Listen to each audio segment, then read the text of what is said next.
ตะลาโหหางดีหางจ้าอำดีว่าป้อว่าเป็นตนาฮอไว้เมื่อวันที่23เดือน8ปี2517ก่อนที่นางปฏิวัติกุกรรมขาวเขาอ่อนกันไว้สายตนา3เศร้าก่อนผู้ทางดีผู้ท่าเจ้านั้นผู้เสมีเกาคาไว้คาอ้อธรรมังที่ทำอนัตตาเจ้านั้นผู้เสมีเกาคาไว้คาอ้อสังฆังที่อริยแปดเจ้านั้นผู้เสมีเกาคาไว้คาอ้ออันโตอริยเจ้าเขากูเจ้าก่อนอริยเจ้ากูเจ้าค่ะในยามมือไหลก็ดีอันข้าวอ่ำหูเสแลจังกาบหลงสามเปิงไลวนพิษไลลาดพิษไลเฮ็ดพิษมาเจอนั้นแค้นต่อปลดปล่อยวางความปั่นข้าวเขาอย่าให้เป็นอันตรายลงอันเฮตามาโผนิปานนั้นเสกรรมติคานองสาธุสาธุสาธุ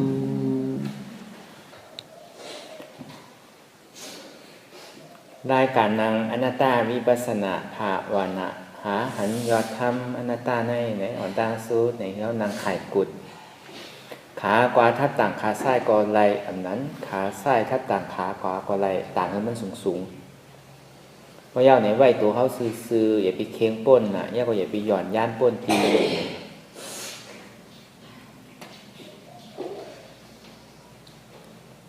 เพราะวันนั่งภาวนาเนี่ยสมาธิเนี่ยตั้งมันเนี่ยตั้งมันสั่นค้อนเนี่ยสมาธิตั้งแต่ในกว่าถึงในเข้าตั้งต่อถึงเขาดังตะละอธิษฐานเขาติ่มฮือลู่เนี่ยในเข้าตั้ง2 ชั่วโมงเขาดิตั้งมันไว้เนี่ยห้องว่าสมาธินี่ตั้งมันในป่องว่ามาหลังมานาซ้ายขวาตั้งมันไว้เหมือนเขาเฮ็ดเฮิร์นเนี่ยก็เพราะเขาตั้งเสามันไว้กามันดีถึงตีถึงตั้งเนี่ยมันถึงตีถึงตั้งไรเหมือนเขามาภาวนานั่นก่อนหนังกันเนี่ยเพราะเขาตั้งมันยาวเขาเป็นสมาธิยาวเนี่ยกลัวแห้งสมาธิแห้งสมาธิเนี่ยมันดีเป็นแห้งตาดีคือสมาธิที่หันหมันแม่นเพราะแห้งสมาธิเกเนี่ยอธิษฐานเขามันรู้เหมือนหนังเขาเว้นอ่านดีกว่าอะไรหนึ่งตีหนึ่งตั้งเนี่ยก็เพราะเขากลุ่มก็เว้ซ้ายเว้กว่าอยู่เนี่ยก็มันดิ่มถึงตีถึงตั้งเนี่ยการที่เป็นสมาธินั่นก็เหมือนอย่างนั้นมากับสมาธิอันว่านั่นตั้งที่โคต่อไปตีนี่คือมันตั้งมันไว้ซ้ายขวาหน้าหลังเนี่ยนี่เขาว่าสมาธิเพราะอันนี้มันเต็มทนยาวเนี่ยสมาธิที่เนี่ยก็แห้งมันดิเต็มทนเพราะแห้งเต็มทนยาวสมาสังกัปปะอันที่เฮาวนว่าอันเฮาวนปล่อยวางเป็นอนัตตานั่นเนี่ยมันก็ดีเต็มทนเพราะแห้งหันและแห้งวนเต็มทนยาวเนี่ยก็มันดีตัดขาดง่ายตาที่เข้ามาเข้าโผล่เนี่ยมันดีง่ายมันดีเป็นลมง่ายเพราะอันใดเสียนเนี่ยมันตั้งมันไว้ในก็ต่างมันติดเข้านี่หยาบเหมือนดังเขาตั้งน้ำไม้ไว้เหนือไพ่เนี่ยพอมันหาดิโพดมาเนี่ยถ้ามาออกแหนปกติหนึ่งสมอว่างขึ้นแหนเนี่ยก็เหมือนดังนั้นน้ำข้อนเนี่ยมันได้กินตาที่ได้กินกาแฟข้อนๆเนี่ยมันได้กินเนี่ยเหมือนเขาหุงข้าวก็เหมือนดังนั้นพอหุงข้าวไว้เอาไหนพอมันหาข้าวดิโพดมาน้ำดิโพดมาเนี่ยเขาสัมโยกออกแหนพอกัดมาสมกับว่างแทงเนี่ยก็เขาติดได้กินข้าวสารเดี๋ยวได้กินข้าวซุปตะล่าก็เหมือนอย่างนั้นเพราะเขากลุ่มกันหนึ่งตรงๆคล้ายๆยายๆลายๆอยู่เนี่ยก็มันก็เหมือนอย่างเขาเนี่ยมันติดซุกไรในหรือไรมีอย่างหนึ่งโดมแห้งไผ่ลูกโดมแห้งไผ่ลูกเขาซุกน้ำแห้งเนี่ยก็ซุกเอาอะไรกินเนี่ยลมแห้งพอไผ่ลูกเอาเขาซุกพอเขาซุกเอาก็เอาพิมพ์น้ำมันออก อยากกับป้อนน้ำแห้งก็ได้กินข้าวสุกความหมายอธิเปรลอกลายอันซับแรงมันก็เหมือนการนั่งสมาธิเขาก็เหมือนเป็นสภาวะมันด้วยมันมีอย่างของเก่าก็ในอ่อนตั้งเนี่ยคือเขารับตาเนื้อเปิดตายานปิญญายักด้วยขันธาที่โหต่อไปจิ้นรับหูเนื้อเปิดหูปิญญาเนี่ยมันอย่างตีว่ามาว่าเสียงที่อันเท่าไรยินอยู่นั่นก็อ่ำใครยินเด็กใครยินอ่ำใครถ่อมเด็กใครถ่อมนั่นคือมันมีเพราะว่าใครถ่อมไม่ว่าใครถ่อมแทงเพราะถ่อมกับกูวันเพราะซ้ำอิ่มอยู่กับอยู่ไรแหละอันใครถ่อมนั่นก็อย่างคือมันมีเพราะว่ามันมีเนี่ยมันเป็นล่อผ้าถ่อมไม่ว่าใครถ่อมแทงก็ในป้อมใครถอมเนี่ยป้อถอมกับกูวันหัวซ้ำใครถอมมากก็อยู่ไรเลยอันใครถอมในอ่ำใครถอมนั่นก็อย่าไปคิดมันมีเนี่ยเราบอกปล่อยว่าเป็นอนัตตาเลยก็บอกว่ามันเป็นเสียงเหมือนไรมันมีเสียงก้นใจมันมีเสียงมียิ่งมันมีเสียงบุญเจ้ามันมีเสียงนกเสียงหนูเสียงรถเสียงกายมันเป็นเฉพาะเสียงนั่นก็มันเป็นเสียงเหมือนไรแค่อุปเปิงอะไรเป็นอนัตตาเนี่ยเพราะเขาบอกวางเทียบตั้งไรซึ่งหนึ่งไหนเนี่ยก็เขาดิ่มกับเป็นที่เขาดิ่มกับจ้อยเสียงก้นในเสียงก้นนามันเขาพังเหมือนเขาถ่อมเพียงความเนี่ยพอเขากัดใจกับก้อนไหลเนี่ยก็เขาดีกับติดกับก้อนนั้นมันเขาหลุดในหูอธิเปมันหูพรดีมันว่าก้นในมันห้องความกับไก่โดยทั้งกับไก่โดยความหักกับไก่โดยการบ้านเมืองกับไก่โดยธรรมาตรากับไก่โดยสภาวะพิงทุ่งเนี่ยเขาก็ตัวถ่อมไม่เอาหูตัวนี้ถ่อมด้วยว่าอ๋อมันกับไก่ลองอันไหนเพราะว่าเสียงดีเนี่ยพอถอดว่าช่องใครถอดมันนิดเดียวหูเนี่ยก็บอกว่าพอเสียงดีเนี่ยช่องใครถอดมันนิดเดียวเพราะว่าถอดกับถอดมาอิ่มยาวเนี่ยเพราะอันใหม่มาทางช่องใครถอดมันใหม่ครับมันดีเป็นตัณหาความอยากความใครใครเป็นกว่านิดเดียวเหมือนเสียงตะลาเนี่ยก็เหมือนอย่างนั้นเขาถอดยาวเขาฟังยาวเนี่ยตะลาสังเสมว่าเขาหลุดเลยมีปิ่งหยาเจ็บตัดแบบเจ้าป้านในเขาห่อกับไก่ลองสังกับไก่ลองตาหน้าเนี่ยกับไก่ลองศีลาเนี่ยกับไก่ลองสมถะภาวนาเนี่ยกับไก่ลองวิปัสสนาเนี่ยอันนี้เขาหลงมีญาณตัวนี้ผู้หันทอมอันใดอันนั่นเขาหลงเลยเจ็บตัดไหลเพราะเขาเจ็บตัดไหลเขามีญาณเจ็บตัดไหลเอาเนี่ยเขาตีผู้เหมือนอย่างเสียงนั่นหางเดียนเท่าไรหันอยู่นั่นก็หางจ้าหางดีหางจ้าหางดีนั่นก็อย่าไปคิดมันมีเพราะว่าหางดีเนี่ยเหมือนเขากับหันโคนนุงโคไว้โคใจโคสอยเหมือนหนังกูเจื้อกูลองเตียนมันอยู่ในตาในหมักตาเขานั่นเพราะเขาหันทางดีเขาใครไรเพราะไรยาวจ่องยันยาวมันยาวเพราะ2-3 เดือนมีอันใหม่มาแทนในซ้ำใครไรทางอันใหม่มันมีอิ่มไรว่าทางดีนั่นก็อยู่ไรทางดีนั่นก็เหมือนหนังเสื้อผ้าโคตรนุ่งที่เขานุ่งอยู่สังว่ามันทางดีเก่าเจอเต้เนี่ยคือนุ่งอยู่คือวันก็ทำเป็นอะไรเก่าเพราะนุ่งบอก3 ปอก5 ปอกเนี่ยเขาอิ่มเอาซ้ำต่อหาอันใหม่แทนอยู่ไรแรกอันทางหลีนั่นก็อย่าไปคือมันมีเพราะว่าหมักตากับอันทางหลียาวในลีโกน่ะหมักตาเนี่ยลีโกน่ะเพราะกับอันทางหลียาวน่ะลีโกทางจ้าเนี่ยก็อย่าไปคือมันมีทางหลีเนี่ยก็อย่าไปคือมันมีเพราะว่ามีทางจ้ามากเมื่อไรทางหลีมากเมื่อไรในทุกข้ากำเดียวมี1ใครมี2มี2ใครมี3มี3ใครมี4เนี่ยมันย่อมสุดเสียงอย่าบอกถ้าว่าเป็นตัวมีใจตัวมีใจเนี่ยก็แค่อยู่เพราะเขามีเงินเขาก็ซื้ออะไรอยู่เพราะว่าตัวมีใจเนี่ยสุขสันต์เพราะหันอันทางหรือยาวเนี่ยใครไรเอาเพราะใครไรยาวทำยาวทำใครไรแทงเนี่ย1 2 3 14เนี่ยอันนี้หาตั้งทุกข้าใส่ตัวเจ้าเก่าเนี่ยอยู่ไรก้าวไก่โดยอันหันทางได้เนี่ยก็มันดีเหมือนชื่อละตัวแตกมันเนี่ยมันมีเหมือนปันพุทธาภาพเป็นเจ้านั่นห้องว่านางปัตตาจารีนั่นมันดีเหมือนอย่างนั้นเหมือนนางปัตตาจารีนั่นพอเมเขามันเป็นคนมีเงินมีข้ามทั้ง2ก็ทำจับหรือเอากันเนี่ยก็บอกว่าเมืองอินเดียเมืองอินเดียนั่นมันมีเป็นหลายสร้างไว้สร้างที่เป็นสัทเทก็อยู่ห้างสัทเทสร้างที่อยู่กลางๆก็อยู่กลางๆสร้างที่เป็นจันตาห้องว่าทุกข้าที่สุดนั่นก็อยู่ห้างทุกข้ากับสืบกันอะไรจันไหนจันนั้นคนมีก็อยู่คนมีคนผ่านก็อยู่คนผ่านเนี่ยอันเนี้ยพอมันน่าเขาจาปันกันจาปันกัน จับสะเทได้ก่อกันคือเอากันหนังคือเลยเอาหมวยขากุนเงินคำมันดิ่มตกเป็นของเปินเมื่อหลังน้องมันดิ่มมาเป็นน้องเลี้ยวกันเนี่ยวนจนหนึ่งนั้นเลยจับเอากันก็ในอันมาจับไผ่ก้นใจในสัมพังหลีหางจ้าตาในพวกอาหารหางจ้าเนี่ยมันใครไรนาก็หางจ้าซบก็เวียวเขียวก็งอกหางหลีก็หางหลีเนี่ยนางปัตตาจารีกับหางเนี่ยมันใครไรอีกป้อมใครไรอีกเนี่ยมันสำรวมเจอกวนใจในเฮินกวนใจในสะเทในทำเอากันอะไรสำรวมเจอกวนใจในเฮินเนี่ยอันในหางหลีเนี่ยหางหลีนี่เก่าเจออันหางหลีนี่เก่าเจอก็ในพอถึงเปลี่ยนเรื่องนั้นมายาวเพราะว่าถึงมือผูกมาเป็นถิ่นมาขอมาย้อนยาวเนี่ยก็ถึงดีชอบแซ่บจูมันนั่นว่ามือผูกเป็นถิ่นมาย้อนมาขอยาวเขาจนกันลักไปเอาเขาเจอมันก็เปว่าหมักตาตรงนี้มันกับอันทางเลี้ยวมันเจออันทางเลี้ยวอันทางซ่านี่มันอะไรเพราะฉะนั้นเขาก็โจนกันลักไปทั้งคืนตักไปกว่าป้นกว่าดีวันดอกหน้าป่างยาวเนี่ยก็อยู่ในอยู่หึงเป็นหึงมายาวเนี่ยก็มีดุมากพอมีดุมายาวเนี่ยต้องใหญ่มายาวเนี่ยเพราะว่าเมี่ยวว่าเป็นดุสะเทเนี่ยยามตุกข้าใครปอกเฮิร์นนะครับเนี่ยใครปอกใจปอใจเมเนี่ย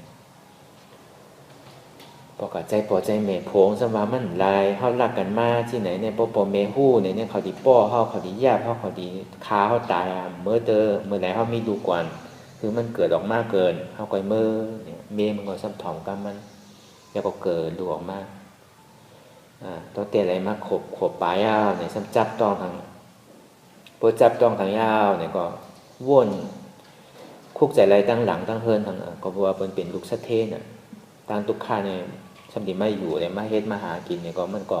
หักกันตันหือเนี่ยก็พอถึงดีตุกข้าลำบากมาเนี่ยก็มันก็คุกใจอะไรมาอยู่เพราะในคุกใจอะไรตั้งปอตั้งเมย์เพื่อนเนี่ยว่าเขาอยู่ที่ไหนก็มันมีคนตัวเขามีคนดุมลาเขามันมีคนใจคนซอยเขาสำรวจกลุ่มการด้วยลูกด้วยหลานของในเขาทุกข้าน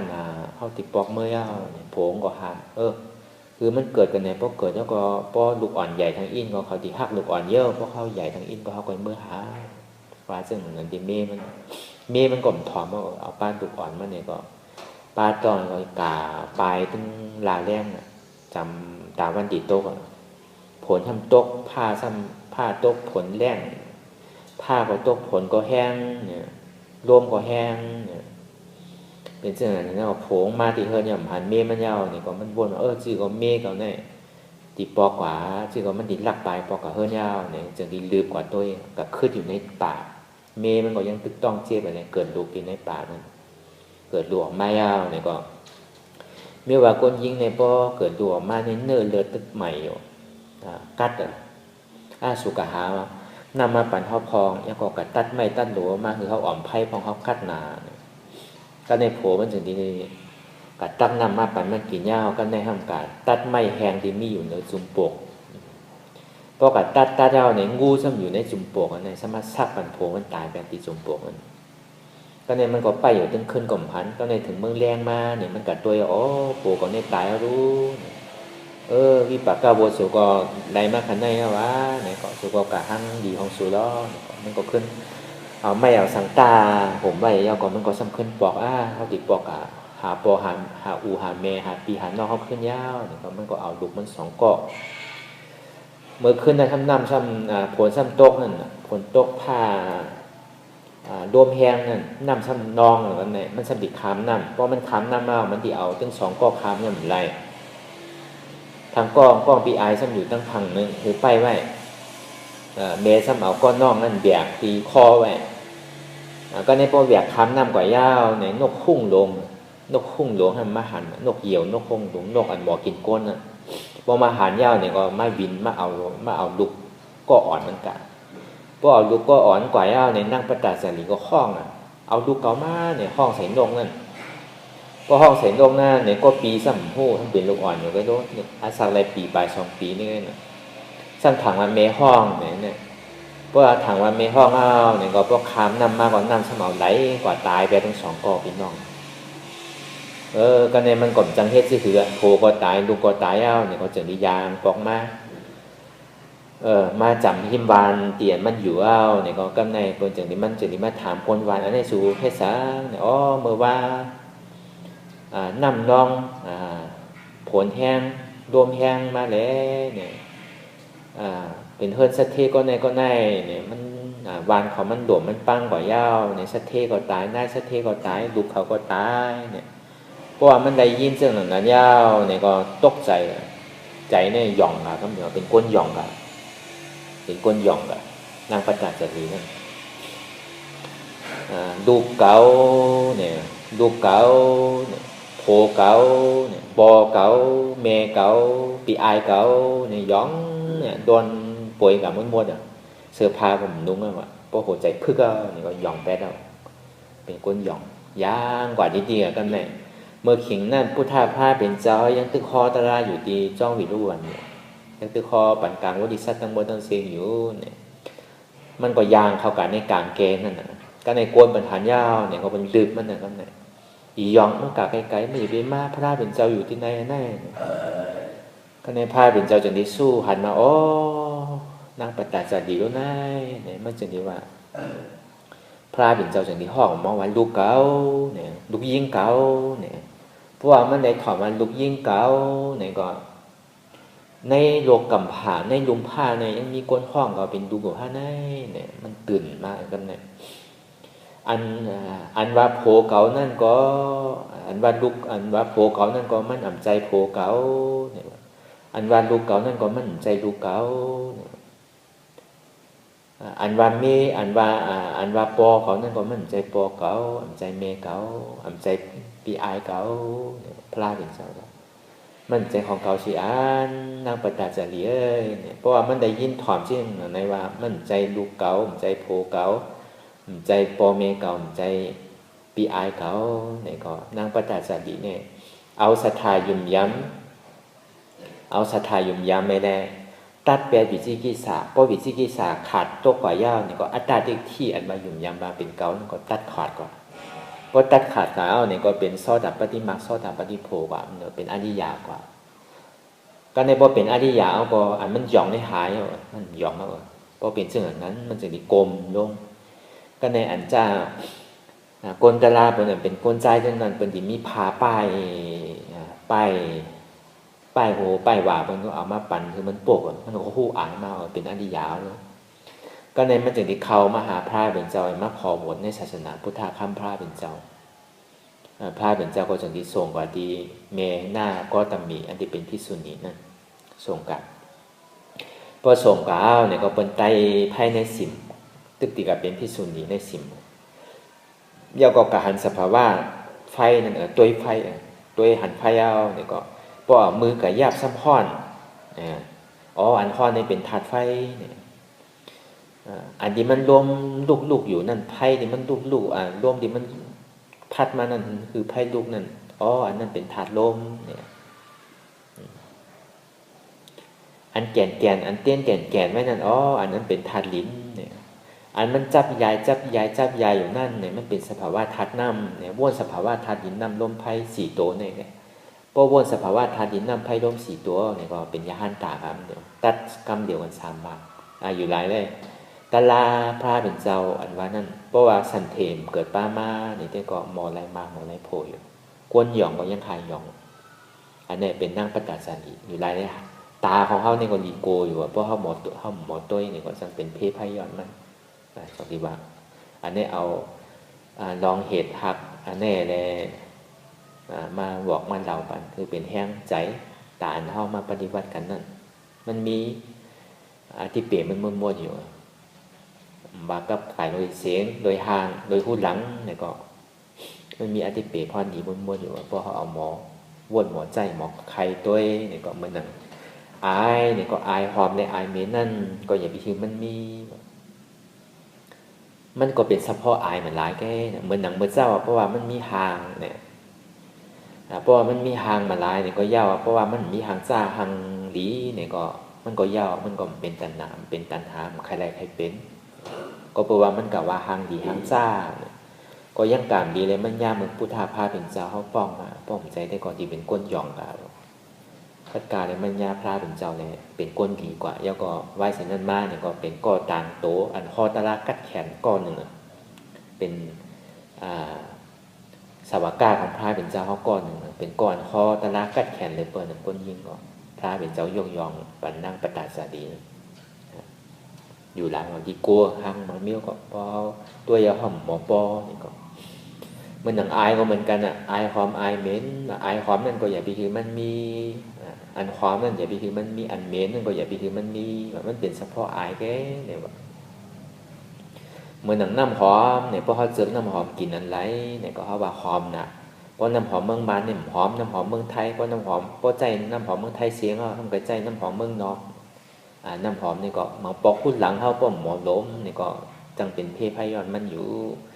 จังเป็นอุปทานจังเป็นตัณหาตัณหาจับจ้อยอยู่เนี่ยเมนหนานี่ก็อย่าไปคิดมันมีเนี่ยมันเป็นเฉพาะอายมันละเนี่ยก็ในเขามาแตกอะไรซื่อๆล่ะอันบาเมนอันบาหอมนั่นเนี่ยอันที่มันหอมเหมือนหนังบอกไม่บอกสั่งอ่ะเหมือนหนังน้ำหอมที่เขาใจอยู่เซ่ๆเนี่ยเพราะเขาใจอันกินอันเก่าอันเดียวที่มันก็หมออิ่มอยู่รายเลยอันหอมนั่นก็มันก็ยังหมออิ่มอันเม้นเนี่ยก็เพราะเขาลงอยู่ที่เนี่ยก็มันสมอติดมาอยู่อันเม้นนั่นก็เหมือนเขากินข้าวฟ้าข้าวเจอกินนั่นแหละซ้ำในกินอยู่วันเนี่ยก็ซ้ำจังหมอติดมาอยู่จังหมอเจอมาอยู่หอมก็ในมันแตงไรซื่อหือลาเนี่ยเหมือนเขากับข้าวห้องโซมห้องนั่นเพราะว่าคีเปิลเนี่ยเขาสมานเมนอยู่ในเพราะเขากะเพราะมันออกมาใหม่ๆเนี่ยเพราะเขากับเมนหนาก็ในปุ่นตาคีเขาเนี่ยเขาย่ำเมนนั่นเขายังนั่งคีอยู่มังปอกเป็นกึ่งเสื้อกึ่งควายน่ะดีมังปอก็เป็นชั่วโมงพุ่นเขาย่ำเมนคีเขาเอามาวนด้วยเช่นไหนมันก็เป็นกลิ่นเป็นอายมันหลอกมันร้ายแก่เหมือนหนังโชว์เผาก็เหมือนกัน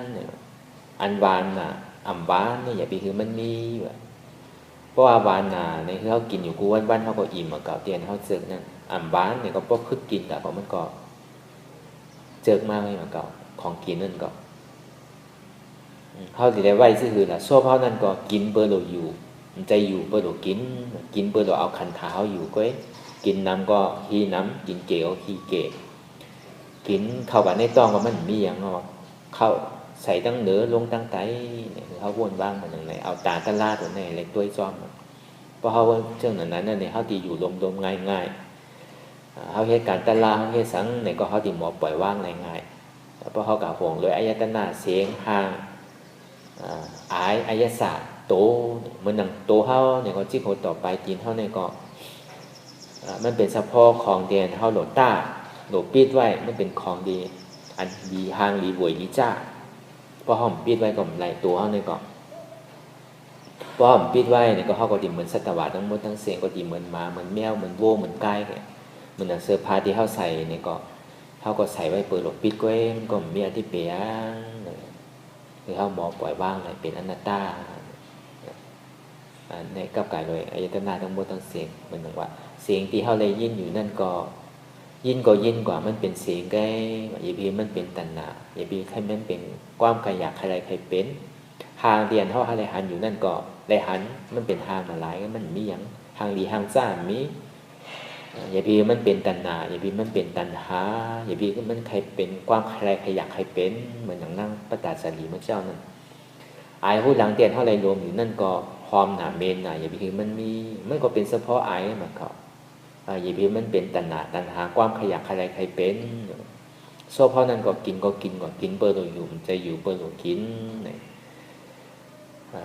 อย่าพีมันเป็นตัณหาความขยักใครใครเป็นเขาหมอบอกว่าเป็นอนัตตาตัวเขาก็เหมือนอย่างนั้น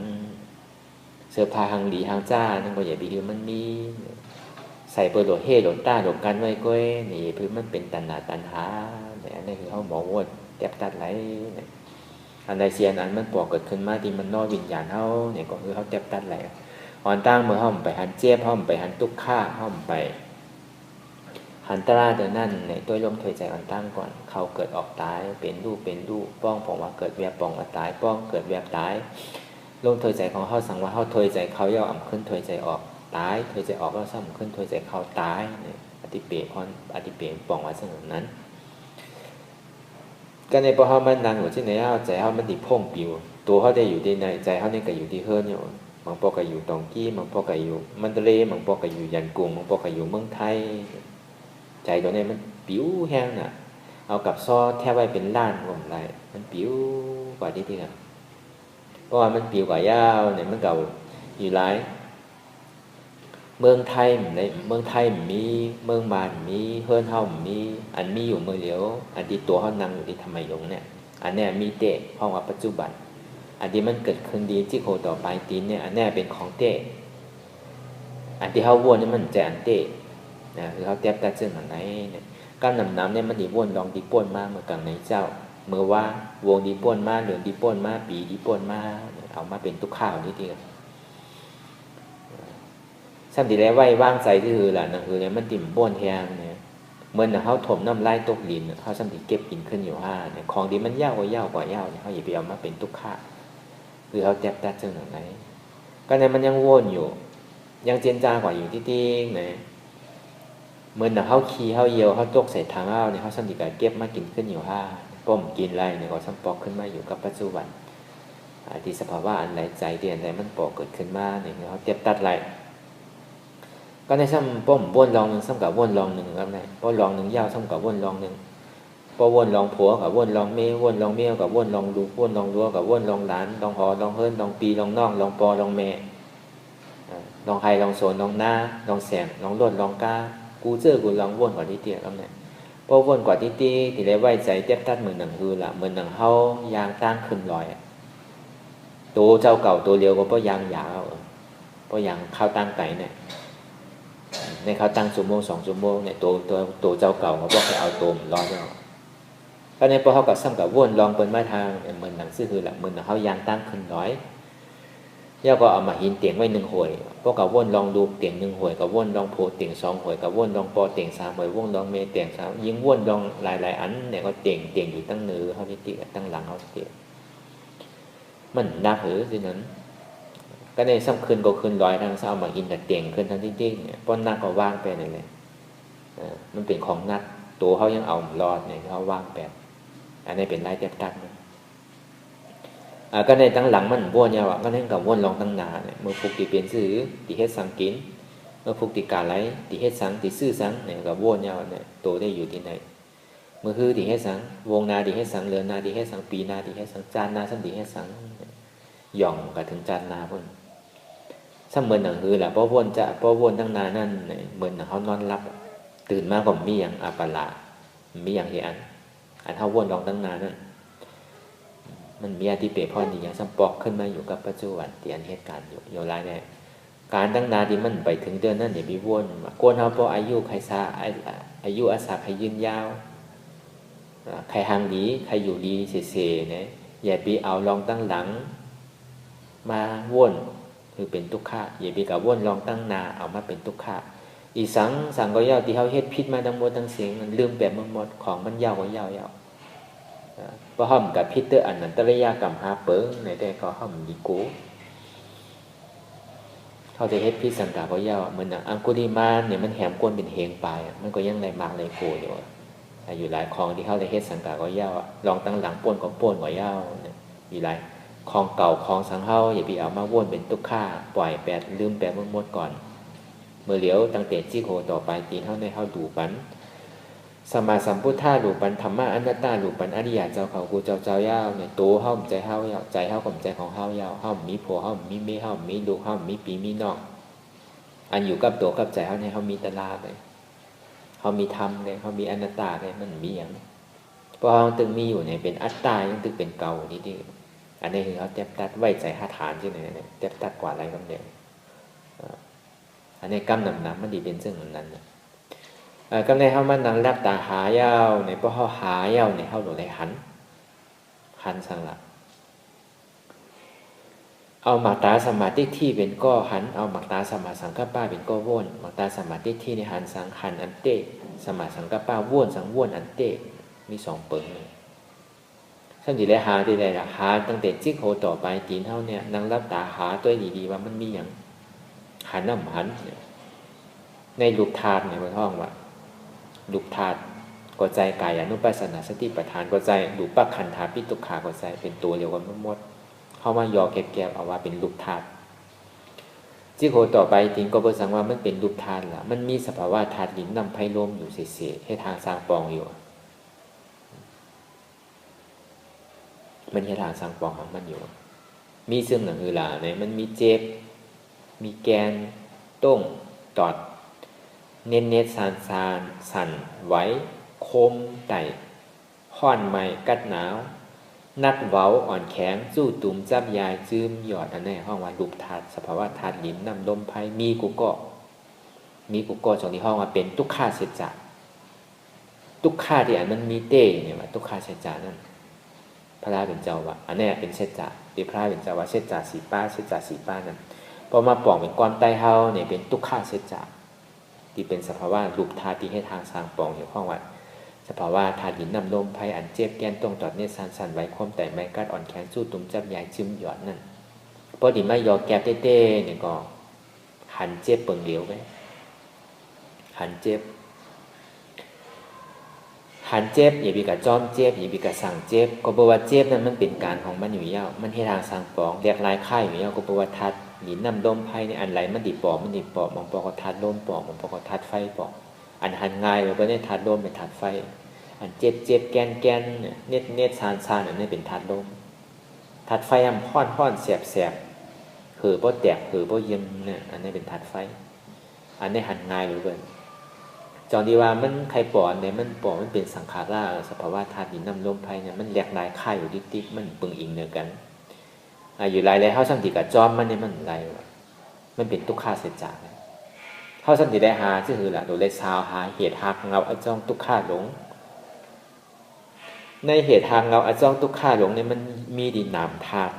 อันห้องว่ามันนอวิญญาณอันห้องว่าจิตตานุปัสสนาสติปัฏฐานห้องว่าวิญญาณนะ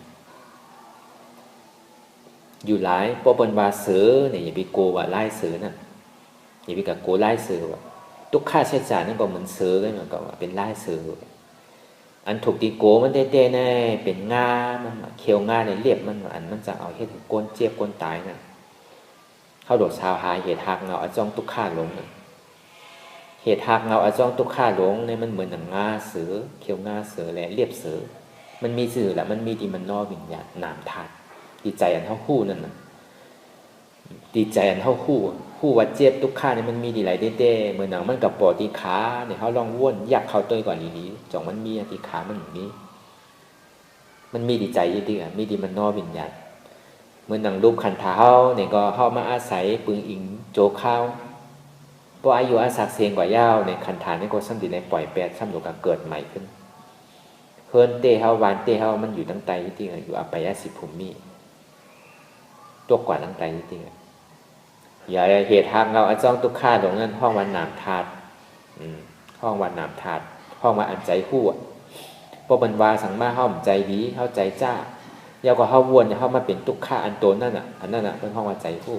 ห้องวันนามธาตุห้องวันเหตุทางเราอจ้องทุกข้าตรงอันนี้พอหันเจ็บคู่ว่าเจ็บในมีดีไหลหันเจ็บคู่ว่าเจ็บในมีดีไหลอันนี้เป็นหมักตาสมาธิที่เป็นก้อหันเนี่ยก็ในหมักตาสมาสังกัปปะสั้นยอมหักทุกขาเพราะว่าใจเวทนานั่นยอมหักทุกขาที่มันปอเกิดขึ้นมาอันว่ายอมหักทุกขานั่นตั้งแต่ที่โคต่อไปตีนนั่นมันมีโหมันมีมือมันมีขามันมีแอวมันมีโกนมันมีหลังมันมีเนื้อมันมีเอ็นมันมีดุมันมีเดินมันมีทุกข้าเปิงเดียวอันนี้ปองเขายอมหับตั้งแต่ที่โคต่อไปตีนเนี่ยด้วยดีใจทุกข้าเนี่ยด้วยดีใจมีแต่นะหันว่ามันเป็นทุกข้าเปิงเดียวเนี่ยอันนี้ปองเขายอมหับทุกข้าในเขาหลุดเลยหันว่ามันเป็นทุกข้าเต็มพอยอมหับทุกข้าไม่ยาวเนี่ยก็ปล่อยเป็นอนัตตาในห้องว่าปิญญาสมาสังกัปปะอันนี้หันอันที่เมื่อเจ้าอันที่ห้องว่าหันเจ็บอันที่เป็นรูปธาตุนั่นอันที่เป็นสภาวะธาตุหินน้ำไฟลมนั่นอันที่ห้องว่าเป็นทุกขาเสจจะทุกขาที่มันมีเต้อันที่คู่จักว่าอันเจ็บเนี่ยมันมีที่ไหลเต้อันทุกขาอันเจ็บแกนต้องตอดเนสานนั่นคู่ว่ามันมีที่มันนอวิญญาณใจคู่อันนั้นในห้องว่าสมุทัยเสจจะเป็นเหตุทางเราเอาจ้องทุกขาลงเพราะเขารับอะไรดีนั้นเนี่ยก็มันดีกว่ากับมดเหมือนอย่างเขาเอาง่าเสือออกเอาเรียบเสือออกมันครบเท่าไรเอาเสือนั่น มันเป็นสือเขียวแหวงเรียกว่ามันเมียวมันครบเท่าไรเขากลมโค้งเนี่ยว่าสือตัวนั้นอยู่ไรเนี่ยเขาสาวหาเหตุหากเงาจ้องตุกข้าลงเพราะเขารับที่เหตุหากเงามันเนี่ยก็อโจมันเมียวตุกข้าบ้านนั้นมันเมียวการที่เกิดอีเกตเจ็บที่ตายได้มันเมียวรับกว่าเอาอัตตาที่ก็ตายวิจิกิจสาก็ตายเพราะเป็นเรื่องนั้นยาวเนี่ยเขาติดไรยาอาชาเขาติดไรยาอ่ำตายก็มันป้วนโดยเจ็บจ้าเพราะเขาไรยานั่นเนี่ยเป็นยาอยู่ในเนื้อในตัวเขาไผ่ก็มันพิมพ์ไรผีก็มันพิมพ์ไรช้างก็มันพิมพ์ไรโก้นขั้นห้ามันพิมพ์ไรอันนี้ก็ป้อบอกเจ็บจ้าเนี่ยก็เขาก็ติ่มตายอันนี้เขามายามตาย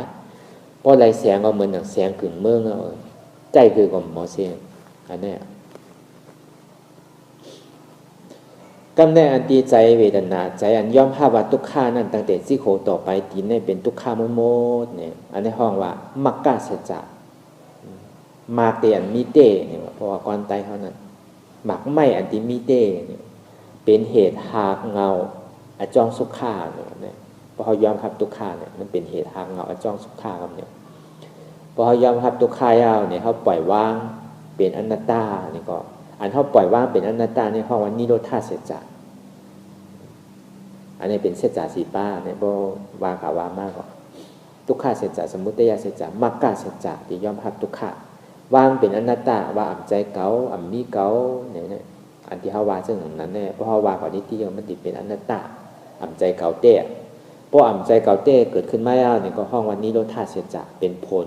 สุขเป็นผลสุขะเป็นอโจของสุขะก็ในพอมายอแก็บเต้ก็ดูวิญญาณเวทนาเป็นอนัตตาก็ในดูวิญญาณเวทนาเพราะเขายอมวางเนี่ยเป็นอัตตาเพราะเขายังตึกกับโวนาเป็นหัวเป็นขาเป็นมืออยู่ยังตึกไข่ปลายมันอยู่เนี่ยก็เป็นอัตตาก็เดียวเป็นเกาก็เดียวเพราะเป็นเกาเนี่ยก็เกาก็สั้นดีตายอย่างนี้ที่เกาตายเกาเกิดเกาเอาตายเกาเกิดเกาเอาเกาตายเกาเอาเกาเกิดเกากินเกาอยู่ที่ก็สั้นดีตายก็เกิดอยู่ที่ก็ในพอมายอแก็บเต้ก็หันทุกข้ามีสองตัวหันในหู้หันทุกข้าหู้ว่าทุกข้าเป็นอนัตตาอันที่เขาว่วนอนัตตานั่นก็เขาโดดเลยหันทุกข้าได้เต็มก็ในหันเจ็บว่วนว่าเจ็บในเป็นอนัตตาเตียนเขาว่วนอนัตตานั่นก็เขาโดดเลยหันเจ็บได้เต็มจองนี้ว่าหันว่วนหันเพ่งเพียงกันเนี่ยว่ะก็ในพอมันหันอัตตาเปิงหนึ่งเปิงเหลียวยาวเนี่ยหันเจ็บเปิงหนึ่งเปิงเหลียวยาวมันมีอย่างยาวมันหันอันหนึ่งอันเดียวก้วยเนี่ยก็เข้าโดดเอาอนัตตาสืบตัดกว่าที่แกมันโดดเองพอเจ็บตัวทุกข้าปอกเกิดขึ้นมาใจบดีขาดกวนบดีสีกขี้บดีลานาเนี่ยอย่าไปกับโกมันสู้กว่านิดอนัตตานิดแค่นาทีเท่าหนูให้ยังหนูเอาอนัตตาตัดก่อนที่จะอันนั้นเป็นของดี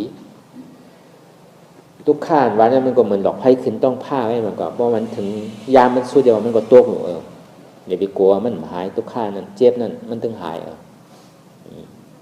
ตอนหนังโลกกำผ่านนี่ยังดิดแตกแล้วมาคินมันยังบอกคอมตัวดอกมันมีอย่างต้นไม้หนึ่งตัวในอยู่กับป้วนปากปีมันก็ติดร่มติดกวายอันไรก็มันก็มีอันทุกข้าวมันอย่างนั้นสั่งว่าเขาหนังมันเจ็บแล้วเขาติดตายเนี่ยได้เมื่อเขาอยู่ในต้องแม่ได้อยู่เป็นเจ็บเป็นเกาเดือนเนาะก็ตายก็ตายมันตายอันนี้เขามาพึกไว้พึกอดทุกข้าวนทุกข้าเป็นอนัตตาอย่าไปว่าไพ่อย่าไปว่าเพิ่มวนยาวๆข้าวยาวหึงอันไรอันมันปอกเกิดขึ้นมาเนี่ยก็ใจเฮาหู้ย่อมรับทุกข้า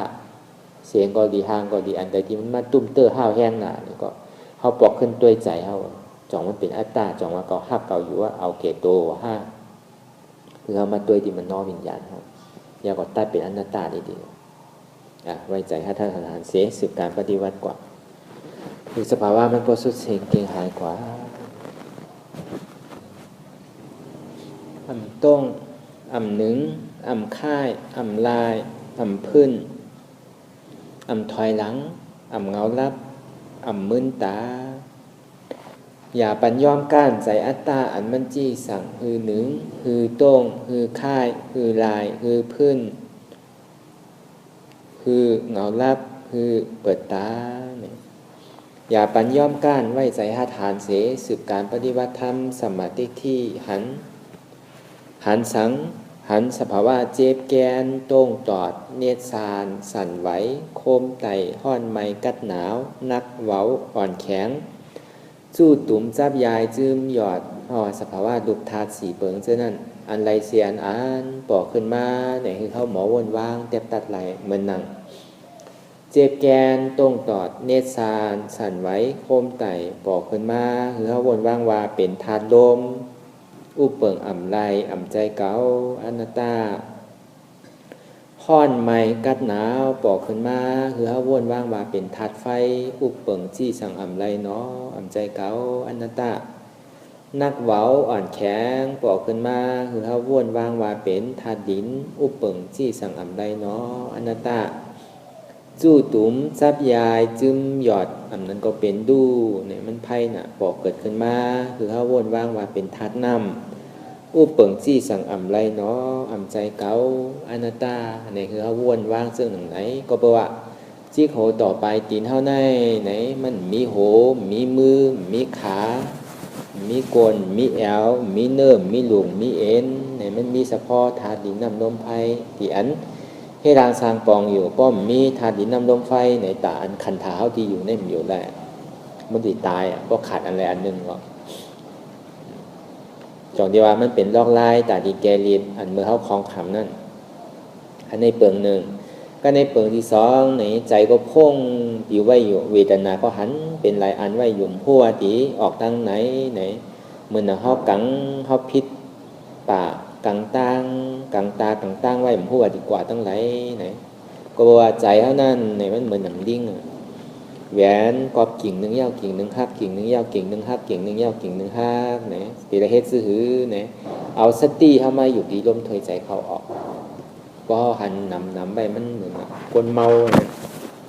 เอาสติเข้ามาอยู่ที่ลมถอยใจเข้าออกเย่าก็เอาอนัตตาตัดตีเวทนาที่มันปอกเกิดขึ้นมานั่นเฮ็ดกรรมเหลวกันสังวามเฮ็ดไรล่าเนี่ยก็ปล่อยกรรมเจ็บนั่นทุกข้านั่นอย่าไปตัวแต่บอกขึ้นตัวลมถอยใจเข้าออกเข้าเกิดออกตายเกิดตายเป็นรูป้องบอกว่าเกิดแวบบอกว่าตายป้องเกิดแวบตายเนี่ยวนบอก1 มินิทก็ในพอหันเจ็บบอกเกิดขึ้นมาแล้วเนี่ยก็เขาก็ซ้ำขึ้นเอาหน้าตาตัดกว่าแทงเพราะว่าหันเจ็บเป็นเปิงหนึ่งเปิงเดียวหันเป็นอันหนึ่งอันเดียวแล้วเนี่ยก็เขาก็สืบข้าวตามกว่าแทงมันเหมือนอย่างเขายางตั้งเขาขี่เสียงแก่ขี่ก้านั่นน่ะพอยางตั้งยาวในแคบเขากับเหยียบใส่ลิ้นตีมันเปื้อไว้เนี่ยมันตีหนาขึ้นเนี่ยเพราะเขาเอาดินออกเนี่ยก็มันตีสิบเข้าตั้งยาวอันนี้เป็นลอกไล่แต่นี้เอาดินออกเหมือนเขาขี่เสียงแก่ขี่ก้าวเหมือนกันพอตั้งมันโปะมันหล่มมันหยาบเนี่ยเพราะเขาโถมเขาเบเนี่ยก็เขาก็จังคำก้าวจังคำเสียงแก่จังคำมันเข้ากันหญ้าไผ่แหลงเพราะเขากาเนี่ยก็เป็นจังต่ำใส่เขาเพราะไผ่เขียวเนี่ยเพราะเขากึดเนี่ยเป็นสมาต่ำทั้งหลังเขาไหลเลยเมื่อเขาอย่างตั้งเขานี่ป่านนั่นเนี่ยเมื่อเขานั่งภาวนาบางปองมันกัดเจ็บเป็นที่เก่าที่เหลียวมันหัวที่เฮ็ดซื้อหือในที่เฮ็ดซื้อวนว่างเต็บตันไรอันนี้ใหญ่ๆพร้อมปอกเกิดขึ้นมาเนี่ยก็คือเขาวนสภาวะธาตุดินน้ำลมไผ่เหมือนที่เช้าว่ามาเมื่อเช้าเพราะว่ามันมาหันเจ็บหันทุกข้าเปิงหนึ่งอันเดียวเนี่ยก็เขาก็ขึ้นสืบข้าวตั้งกว่าแทงสืบข้าวตั้งกว่าดีๆคือเขาวนยาวๆข้าวยาวเหมือนหึงอย่าปีว่าไพ่อย่าปีว่าเทิงอันเขาหันอันเขาวนคือมันเพียงเพียงกันหันอยู่อ่ำวนอ่ำไรวนอยู่อ่ำหันก่อนไรอันเขาวนเป็นอนัตตาเขาโดหันเจ็บอันเขาวนเป็นอนัตตาเขาโดหันทุกข้าได้เตะอย่าก่อยหันวนลอยวนยาวๆข้าวยาวเหมือนหึงอย่าปีว่าไพ่อย่าปีว่าเทิงอย่าปีหนึ่งอย่าปีต้งวนหึงเจียวถึงอนัตตาเราเหตุการณ์กว่าดีๆไว้ใจเหมือนเขาขับรถขับการนั่นน่ะเหมือนหนังพอเขาติกับวนอัตตาเขาติกับวนยาวเนี่ยเหมือนหนังเขาหันก้นมาตั้งนาเขายาวเนี่ยเขาโหลก่อยๆขับกว่าเขาก่อยๆเบียดก่อยๆเหยียบหามันกว่าสมาธิที่สมาสังกัปปะเนี่ยมันเหมือนหนังก้นขับล้อเหมือนหนังก้นขับรถพอถึงเอ็นอันที่อยู่เตียนเขาติดกว่านั้นเขาติดขึ้นตั้งซ้ายมันขึ้นตั้งขวาเนี่ยเขาติเหยียบกว่าที่เนี่ยตัวรถเดหมักรถกันก็เหมือนสมาธิมันก็ตัวเขาเนี่ยก็เหมือนอย่างนั้นมันเหมือนกายกับอย่าไปกับไม่ใจมันเนี่ยเขาหลงมีนาตีแต่ดีตัวกว่าตั้งนายเลย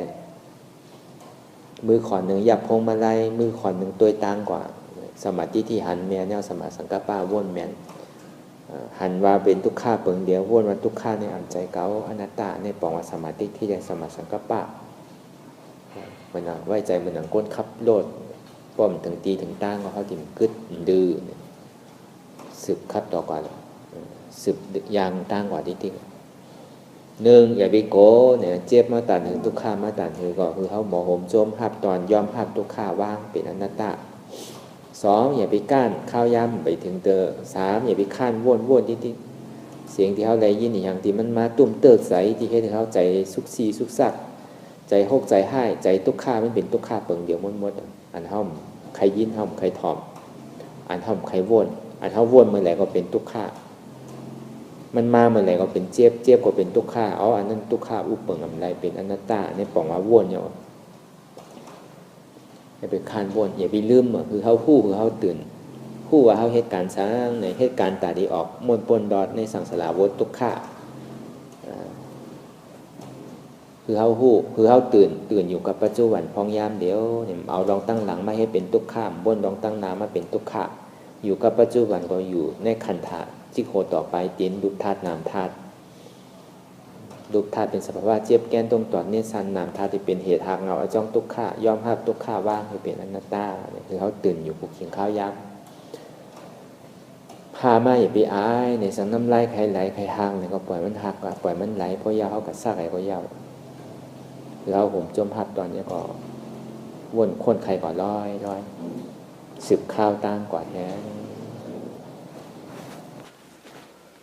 ลองตั้งอันเป็นอยู่กูเจอกูอย่างอย่าให้คล้องคำไว้ที่ใจหู้ถอดถอนออกที่ใจหู้ให้มันออกเสียงก่อนสภาวะอันไรก็ดีลองตั้งอันไรก็ดีเสียงอันไรก็ดีอันเกิดขึ้นมาตีโตตีหูตีใจเส้นนั้นคือเฮาถอดถอนออกที่ใจหู้ให้มันออกเสียงก่อนสภาวะรูปธาตุสีเปิงเสื้อนั่นเจ็บแกนตรงตอดเนสานสั่นไหวโคมไต่ห้อนไม้กัดหนาวนักเบาอ่อนแข็งสู้ตุ๋มจับยายซึมหยอดสภาวะรูปธาตุสีเปิงเสื้อนั่นตีนามธาตุกว่าหูซักตีอันเฮายึดไว้ว่ามีโตมีตนตีอัตตายึดถือยึดมันไว้ว่าเป็นเก่านั่นคือเฮาหมอปล่อยวางเป็นอนัตตาไรลองใจอันเฮาโพ่งผิวอยู่อันเฮาว่นลึกว่นเลยอยู่เป็นเริงเป็นลาวอยู่เจ้านั้นในสังคือเฮาถอดถอนออกดีใจหู้ให้มันออกหมดเสียงก่อนยอมคือยอมออกยอมลงอันเฮ็ดให้เฮายินดียินหายเจ้านั้นอารมณ์เสื่อนถึงใสถึงคอไว้ที่มันยึดไว้ที่มันเป็นทุกข้านั่นปลดปล่อยวางออกที่ใจผู้ให้มันออกเสียงก่อนลองเสื้ออันเป็นทุกข้าเลยลองย้อนถึงใจหลายๆอย่างอันเกิดขึ้นมาดีโตดีใจเสื้อนั่นปลดวางยาวเสียก่อนก่อยๆค่ายย่ายลายหนึ่งขึ้น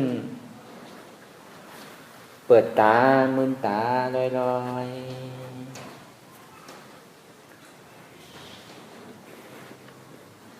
ในเป็นการปฏิวัติธรรมค้นหายอดธรรมอันเกิดขึ้นที่โตที่ใส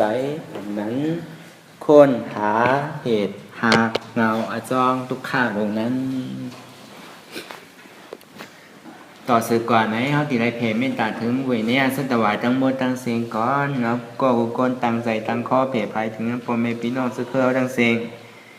ยาวก่อสัตวายทั้งหมดตั้งเสียงเตียนเท่าไรตั้งใจฆ่าตายก่อนก็ดีอำเลยตั้งใจฆ่าตายก่อนก็ดีนี่คือเขาเรียกมหาพ่อหนีกุศลเตียนเท่าไรมาปฏิวัติกันในขั้นในก่อนอีตังมีปุญญังอาสวัคยังวหังโหตุมาปุญญาภากังสัพเพสัตตาสัมมาดัพพันตุอีตังมีปุญญังอันเก่าคาไรมาตือกรรมปฏิบัติวิปัสสนาภาวนาหาหันยอดธรรมนาตาในอาสวัคยัง เป็นอันเตแซบแต่แปดอาสวะสีเปิงเสียเอาแลนิปานังตีนิปานั้นพอดูให้ถึงเสกรรมติคามาปุญญาภากังพรดียันคามานังวิปัสสนาภาวนาทรงยืนปันสเปสตานังเตจาปเม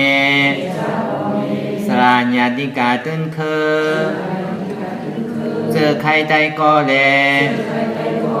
จากว่าสัตวะทั้งสิ่งทั้งหลงนั้นสมาลพันตุอะไรพรดีหนังกันตั้งเก่าคาตั้งเสกรรมติคาโนสาธุสาธุสาธุ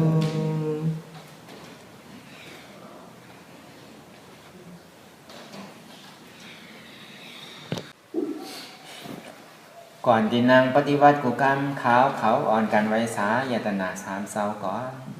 ผู้ทาง